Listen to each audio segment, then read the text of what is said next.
in the morning. Welcome back to our channel, your premier destination for the most explosive updates from Genoa City. Today is a thrilling day to dive deep into the latest, heart-stopping drama unfolding on your favorite daytime soap. Grab a cup of coffee and settle in, because the secrets we are about to uncover will leave you absolutely speechless. Let us jump straight into the chaos. The Abbott Mansion, a historic symbol of wealth, elegance, and enduring legacy in Genoa City, has suddenly been transformed into a gruesome house of horrors. The heavy oak doors swung open to reveal a scene so chilling that it will forever be etched into the minds of those who witnessed it. Kyle Abbott and his mother, Diane Jenkins Abbott, having just navigated a labyrinth of psychological warfare, stepped into the grand dining room only to be met with a sight that defied all comprehension.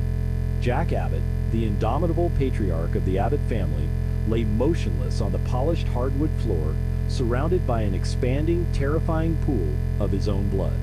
The silence in the room was deafening, broken only by the ragged, panicked gasps escaping Kyle's lungs as the reality of the nightmare began to set in. How could the untouchable Jack Abbott be reduced to this fragile, bleeding state in his own sanctuary? Diane's reaction was visceral and immediate, a primal scream of pure agony tearing from her throat as she dropped to her knees beside the man she loved. Without a second thought for the pristine fabric of her clothing, she pressed her hands desperately against Jack's grievous stab wounds, her skin and clothes quickly becoming soaked in the warm, crimson evidence of a brutal assassination attempt. She grabbed a pristine white tablecloth, yanking it down in a flurry of clattering silverware and shattered crystal, using the heavy linen to apply agonizing pressure to Jack's wounds. Her hands trembled violently as she whispered frantic pleas for Jack to hold on, her tears mixing with the blood on his chest. In that terrifying moment, Diane was no longer the calculated manipulator of her past. She was simply a terrified woman fighting a losing battle against the Grim Reaper. But as Jack's life force ebbed away beneath her desperate hands, a horrifying question lingered in the air. Who could have orchestrated such a merciless slaughter? Kyle, operating on pure, adrenaline-fueled instinct, fumbled for his smartphone, his fingers slick with the panic of a son watching his father bleed out. He dialed 911, his voice cracking as he screamed for an ambulance to be dispatched immediately to the Abbott estate. However, the response from the emergency dispatcher sent a sudden, icy shiver down Kyle's spine, freezing the blood in his veins. The dispatcher calmly informed him that emergency services were already en route, as someone else had just placed a frantic call from that exact same address minutes prior. Kyle's eyes widened in sheer terror as he scanned the shadowy corners of the sprawling mansion. The realization hit him with the force of a freight train. The attacker was not only still inside the house, but they were playing a sick, calculated game of psychological torture. Who was lurking in the darkness above them, pulling the strings of this macabre puppet show? The wail of sirens soon pierced the eerie silence of the Genoa City night, signaling the arrival of the paramedics who burst through the front doors with their life-saving equipment. The grand dining room instantly transformed into a chaotic trauma center as the medical professionals took over, physically pulling a hysterical, blood-soaked Diane away from Jack's lifeless body. The tension in the room reached an unbearable crescendo as the lead paramedic announced that Jack had no pulse. The rhythmic, desperate compressions of cardiopulmonary resuscitation began, each thrust against Jack's chest echoing like a ticking clock, counting down the final seconds of his legacy. Kyle held his mother tightly, both of them watching in paralyzed horror as the defibrillator was charged, the electric shock causing Jack's body to jolt violently. As they loaded the critically wounded patriarch onto a stretcher and rushed him toward the waiting ambulance and the emergency room, the Abbott family was left to face an agonizing uncertainty. Would the legendary Jack Abbott survive this brutal night, or was this the final tragic chapter of his storied life? Hot on the heels of the medical team, the flashing blue and red lights of the Genoa City Police Department illuminated the blood-stained windows of the mansion. Detective James Burrow, a seasoned investigator intimately familiar with the dark, twisted twisted histories of the town's elite families, stepped into the dining room, his sharp eyes immediately assessing the carnage. Kyle, his voice shaking with a mixture of profound grief and explosive rage, immediately cornered the detective to provide a rapid, breathless briefing of the horrific discovery. Kyle did not hesitate to point the finger of blame directly at the woman who had been terrorizing their family for weeks, Patty Williams.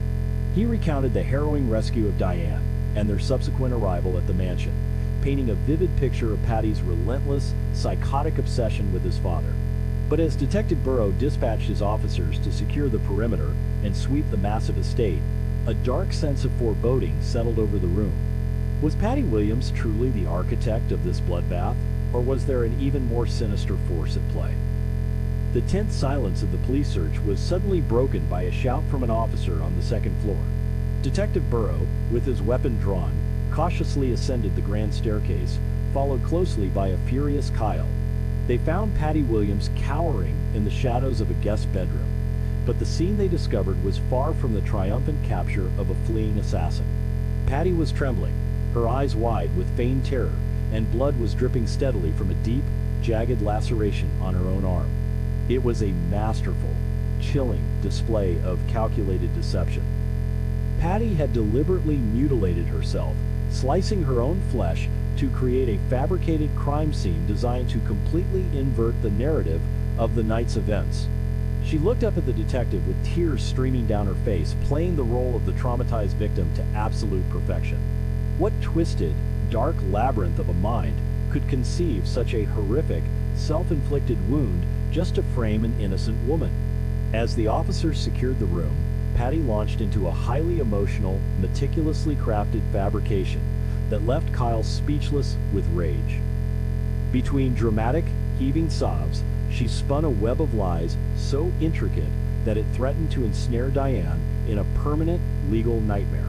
Patty claimed that Diane, driven entirely mad by her captivity, had violently escaped from the care of Dr. Lawrence Markham in a state of unhinged, homicidal psychosis. According to Patty's twisted tale, Diane had burst into the mansion, wielding a knife, launching a frenzied, unprovoked attack on Jack in a fit of jealous rage. Patty painted herself as the heroic martyr, claiming she had bravely thrown herself into the line of fire to protect Jack, sustaining the severe gash on her arm before fleeing upstairs to hide from Diane's murderous wrath. The sheer audacity of her story was staggering, a brilliant, evil manipulation of the facts. Could Patty's performance actually convince the seasoned detective that Diane was a cold-blooded killer? Downstairs in the living room, the atmosphere ignited into a blazing inferno of hatred when Patty was escorted down by the police, her arm hastily bandaged. Diane, still covered in Jack's blood, stared at the woman who had tormented her, her shock rapidly transforming into a volcanic, uncontrollable fury. When Diane heard the accusations spilling from Patty's venomous lips, she absolutely erupted. She screamed at Patty, calling her a psychotic, delusional monster, vehemently denying the absurd allegations of attacking the man she loved. Diane knew all too well the terrifying reality of being framed for murder in Genoa City, having lived through her own fabricated death years prior. The trauma of her past collided violently with the horror of the present, pushing Diane to the very brink of a psychological breakdown. Would Diane's history of deception and manipulation ultimately be used against her, making her the perfect scapegoat for Patty's heinous crime? Kyle stepped between his mother and Patty, his fists clenched so tightly his knuckles turned white. He fiercely defended Diane, his voice booming through the blood-stained mansion as he systematically tore into Patty's ridiculous narrative. Kyle reminded Detective Burrow of Patty's extensively documented history of severe psychiatric instability, her violent outbursts, and her deeply rooted, unnatural obsession with Jack Abbott. He pointed out the glaring inconsistencies in Patty's story, emphasizing that Patty was the one working with the corrupt Dr. Markham, not Diane. Kyle's unwavering loyalty to his mother was a testament to the Abbott family's resilience, but his desperate pleas seemed to bounce off Patty's impenetrable wall of feigned innocence. In this high-stakes game of psychological chess, Could a son's fierce devotion be enough to shatter the illusions of a certified mastermind? The living room became the stage for an explosive, unprecedented clash between two of Jack Abbott's most infamous romantic entanglements. Patty and Diane stood face to face, their bitter, decades-long rivalry culminating in this vicious screaming match over Jack's bleeding body. Patty taunted Diane with subtle psychotic smirks when the police looked away, whispering venomous threats about how Jack belonged to her and how Diane deserved to rot in a prison cell. Diane retaliated with blistering insults, vowing to see Patty locked away in a maximum security psychiatric ward for the rest of her miserable life. The air crackled with a dangerous, palpable electricity, the sheer hatred between the two women threatening to escalate into physical violence right in front of the authorities. As the two titans of Genoa City clashed, one had to wonder who would ultimately emerge victorious from this blood-soaked battleground. Detective James Burrow watched the chaotic confrontation unfold with a stoic, analytical gaze. He had seen enough deception in Genoa City to know that the truth was rarely as simple as the blood on the floor. He listened intently to Patty's dramatic victimhood and Diane's frantic, furious denials, his mind racing to piece together the fragmented puzzle of the night's events. Burrow knew Patty's dark history of violence, but he also knew Diane's legendary capacity for manipulation and deceit. The detective found himself standing at a critical, dangerous crossroads, tasked with separating the masterful lies from the horrifying reality.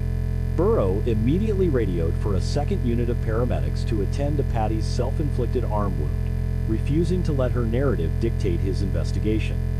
But as he surveyed the lockdown mansion, what hidden clues might he uncover that could blow this entire case wide open? With the authority of a man who refused to be played for a fool, Detective Burrow raised his voice above the screaming women, bringing an immediate, chilling silence to the living room. He firmly announced that the Abbott mansion was